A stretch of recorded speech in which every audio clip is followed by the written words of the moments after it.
Bonjour à tous et bienvenue sur la chaîne des hypersensibles. Je m'appelle Claudia Stéphane et je suis hypnopraticienne spécialisée dans la thérapie pour les hypersensibles et les surdoués.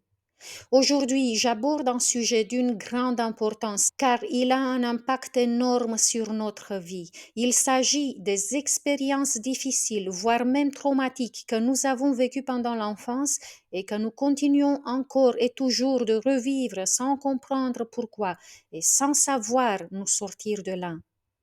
Avant de devenir hypnopraticienne, avant d'avoir donc les outils pour savoir déconstruire ces chemins négatifs, je me sentais désespérée, complètement impuissante, car je ne savais pas comment arrêter ce genre d'expérience affreuse, épouvantable. Je sais donc à quel point il est important de les identifier et de les effacer pour ne plus les répéter. Interrompre le cycle infernal de ces schémas ne signifie pas uniquement un énorme soulagement, parce que c'est vrai que la vie devient tellement légère après. Notre vie est transformée sans aucun doute, nos relations changent, on peut ressentir des améliorations dans notre état de santé, mais on peut aussi gagner de l'argent, car en étant dans la souffrance, on tente souvent de camoufler cela par des addictions qui peuvent nous coûter cher. Mais allons voir d'abord de quoi il s'agit exactement. Eh bien, ces schémas mentaux de notre enfance sont les modèles de comportement, les croyances et les émotions que nous avons développés en réaction à notre environnement familial et à nos expériences précoces. Il s'agit d'un phénomène appelé emotional imprinting, empreinte émotionnelle. Cela veut dire qu'on répète les mécanismes affectifs de nos premières années de vie. Les schémas de comportement construits donc dans la petite enfance, en n'étant pas conscientisés, gouvernent notre vie par des multiples répétitions des mêmes obstacles et blocages. Certains schémas peuvent être positifs. Je vous donne juste un exemple. Pour la majorité, sans doute, les êtres humains ont peur du manque et ils vivent dans des limitations matérielles plus ou moins importantes. Eh bien, j'ai eu un hypersensible en thérapie qui avait enregistré depuis l'enfance un schéma positif. Quand ses parents étaient divorcés, il recevait des cadeaux en étant petit et de l'argent de poche aussi, et de sa maman et de son papa. Un jour à l'école, on avait demandé aux élèves combien d'argent de poche recevaient-ils par mois. Et il s'est avéré que ce garçon HS avait plus que ses collègues. C'est une croyance qui s'est ancrée donc dans son inconscient parce que cela l'a marqué. Il avait donc enregistré le fait qu'il avait plus que les autres et sans être vraiment riche à l'âge adulte aussi, il avait un meilleur salaire que tous ses amis. Car justement, ce schéma avait été ancré de cette manière-là. Vous pouvez chercher par exemple des schémas positifs en pensant à ce qui vous a impressionné en positif pendant votre enfance et voir si vous continuez à répéter cela. Néanmoins, dans mes podcasts, j'analyse souvent des événements, des situations traumatisantes que nous avons pu vivre pendant l'enfance pour détecter les schémas de souffrance qui se sont formés et qu'on continue de revivre inlassablement. Non pas parce que j'aime regarder le négatif, mais parce que je connais les outils qui peuvent nous aider à nous débarrasser de ce qui nous torture. Et même en thérapie individuelle, je mets l'accent sur la recherche de ces schémas qui se sont ancrés dans notre inconscient pendant la période de l'enfance, car par rapport à des personnes neurotypiques, j'ai pu constater que les hypersensibles ont des ancrages beaucoup plus nombreux et beaucoup plus tenaces. Cela est dû à l'aspect émotionnel qui est plus marqué chez les HS.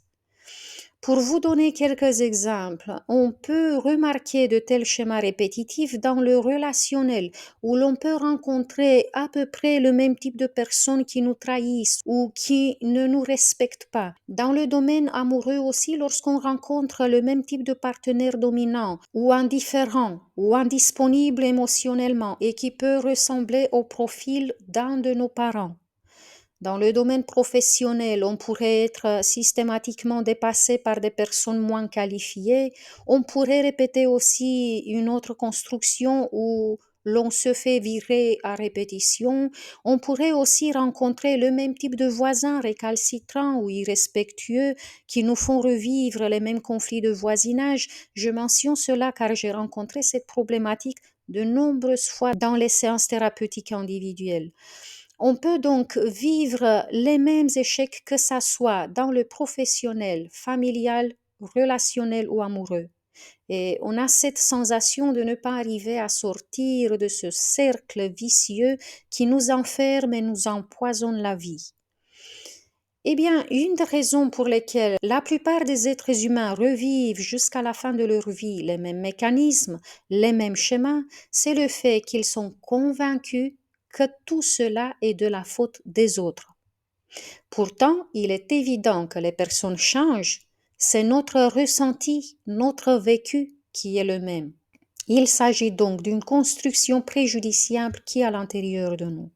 Qui plus est, beaucoup de nos souffrances ou de nos maux psychiques ou physiques, comme des problèmes respiratoires, la dépression, des addictions, etc., ont comme source notre mal-être intérieur et le fait d'être coupé de notre véritable nature spirituelle. Comment reconnaître les schémas sur lesquels il faut travailler? Eh bien, vous pouvez analyser ce qu'il se passe dans votre vie et vous allez constater que certaines choses se sont répétées et continuent à se reproduire de manière désespérante. Cela veut dire qu'il faut travailler avec votre inconscient pour l'effacer et remplacer cela par un nouveau schéma choisi consciemment par vous-même.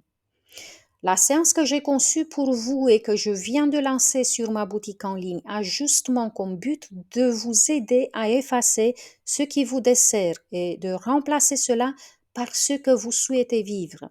Le lien vers la séance dans la barre d'infos. C'est une session que vous pouvez utiliser pour tous les schémas que vous détectez dans votre vie. D'ailleurs, comme je l'ai déjà précisé, dans mes podcasts, j'analyse très souvent des schémas qu'on a pu enregistrer par le passé. Abonnez-vous et cliquez sur la cloche si ce n'est pas encore fait, car vous allez sans doute retrouver beaucoup de clichés, beaucoup de mécanismes que nous avons gravés dans notre inconscient pendant l'enfance et qui doivent être déconstruits. À chaque fois que cela vous parle et que vous sentez que vous reconnaissez ces schémas néfastes chez vous, vous pouvez écouter la séance qui vous aide à les dissoudre. Vous pouvez noter tous ces clichés et vous pouvez les biffer après avoir travaillé dessus. Aussi, je suggère toujours de mesurer sur une échelle de 1 à 10 l'intensité de ce vécu dû au schéma que vous venez de détecter. Mesurez avant la séance et après aussi pour savoir s'il est nécessaire de la refaire. Car pour certaines situations qui vous ont torturé l'esprit, vous pourriez avoir besoin de répéter la séance. Vous allez sentir si c'est bon de faire cela tous les 3 jours ou tous les 5 jours ou chaque semaine jusqu'à ce que vous sentez que c'est complètement effacé.